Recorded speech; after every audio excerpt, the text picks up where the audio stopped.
back, y'all. This is Rose with another cup and another drop. Today I'm coming with the shoe that I just purchased this week. It just came this week. The only reason why I bought it is, one, it was for sale. We always do lower than retail sometimes. And two, I've never had this shoe and I want to try it because I like the low profile of it.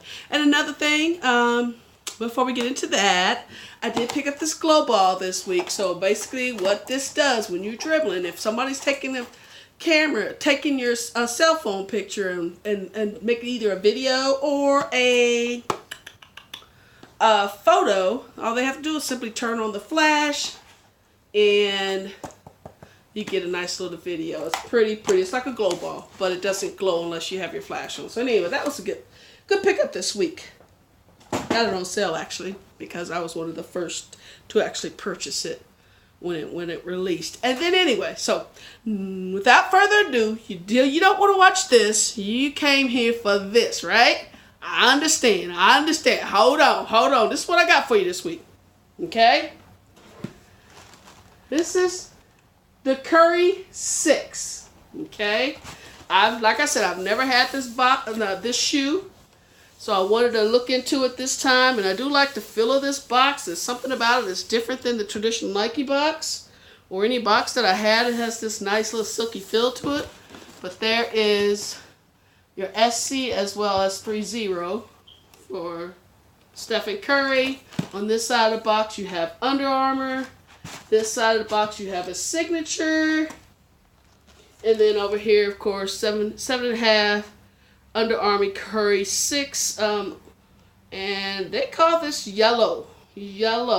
Retail price was $130, but I think I paid $95 again. I got it for sale. So let's get right into it. Okay. Alrighty. So tissue paper, standard tissue paper. It has his logo and number, as well as all things. I can do all things through Christ. He has that little scripture on all of his shoes, starting with the very first Curry. So let's go ahead and pull these out. Again, these are yellow, but they look like Volt to me. But I think Volt is kind of a Nike color. But anyway, this is what we have, folks. Look at that.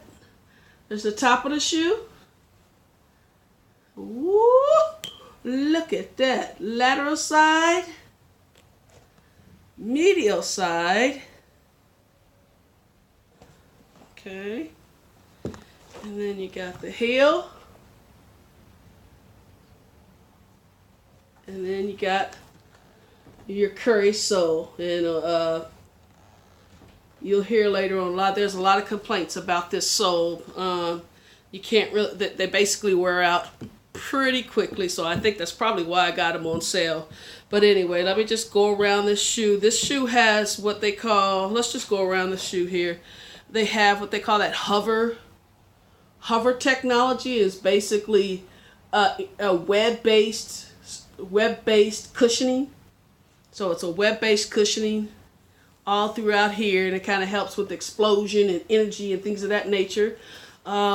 What I want to do here is also look around the shoe here.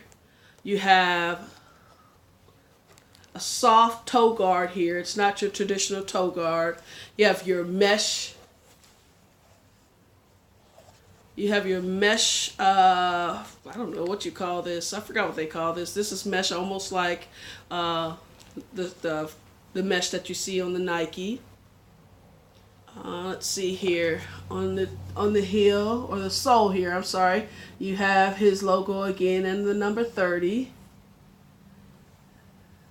And then of course if you look at the side, I love the way you can see that 30 kind of glowing on the sides here. That's on both shoes. And of course you got the Under Armour branding there. You got 30 up at the top. 30, I don't know what that stands for. I should have done a little bit of research. It looks like 306. It doesn't look like Curry or anything about that. Anything like that. And then let's see here. On the inside of the shoe, of course, you have the I can do all things logo again, number 30. And then he has some additional cushioning here. And it's mesh again.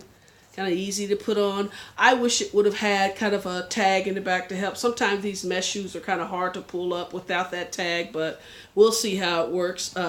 You can kind of see how there's thickness around here. You know, when Curry first came in the league, he had a lot of ankle issues, and I'm not sure if this is why they added that additional support there, but he did have a lot of ankle issues, and he's finally overcome that. Then we also have on the laces, cute little laces, SE logo branding as well. And then on this shoe, you have his signature as well as the All Things to Christ. What I wanted to also do is I wanted to read some of the things that I've come across with this shoe. Let me first talk about, let's see here. What I want to first talk about is the Under Armour hover technology. Everybody has these hover technologies. What I do say about these shoes, they don't have a lot of bounce in them like the Nikes with the air pads in it, the air zoom cushions. They don't have a lot of that in them. But anyway, so it says the component of the UA hover cushioning system is the energy web, which is a mesh fabric that wraps around the cushioning core to deliver strong responsiveness and energy return. And what it basically looks like is you have your foam and then you have the web intermesh. So here's all the foam looking like, you know, that boost technology, but then you have a web kind of connecting them all together.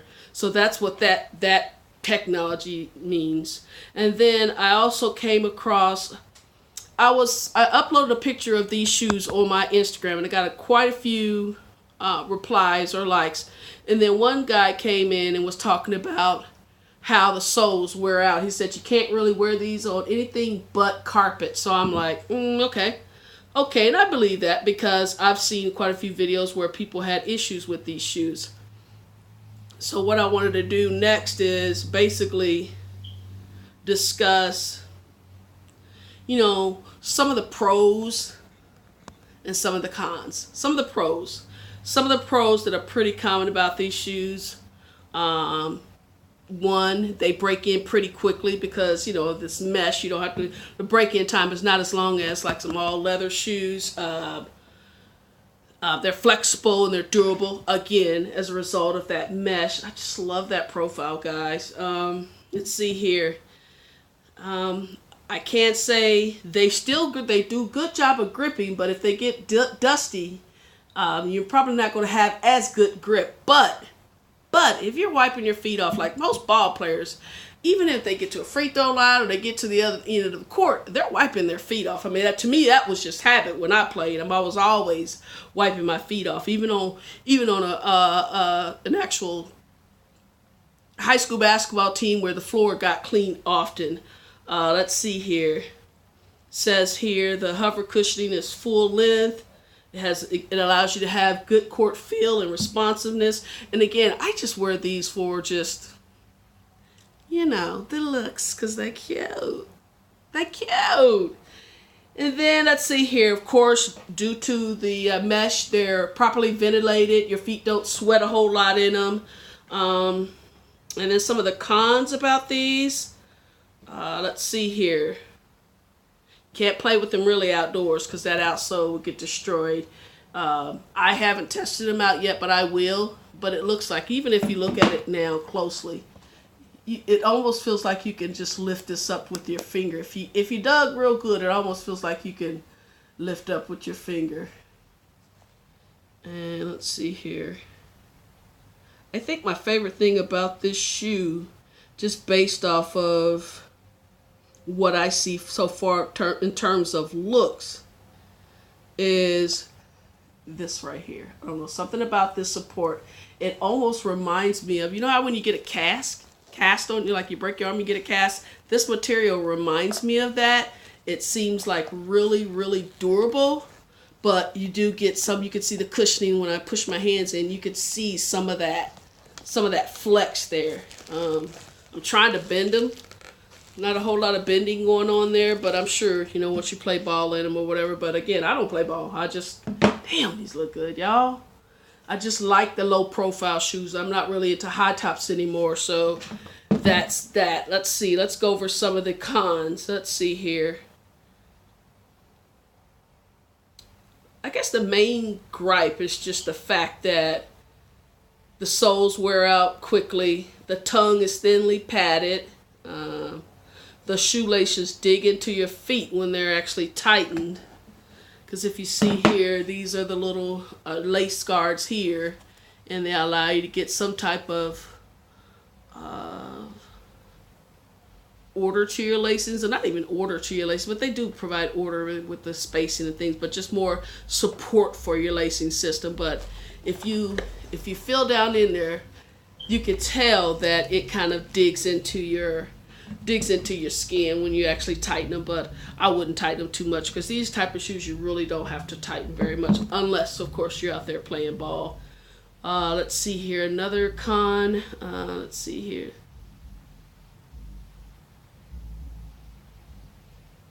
Said here, when pressure is applied to the 4-foot angles of the flex grooves, the rubber pops and tears. And of course, that's here. These here.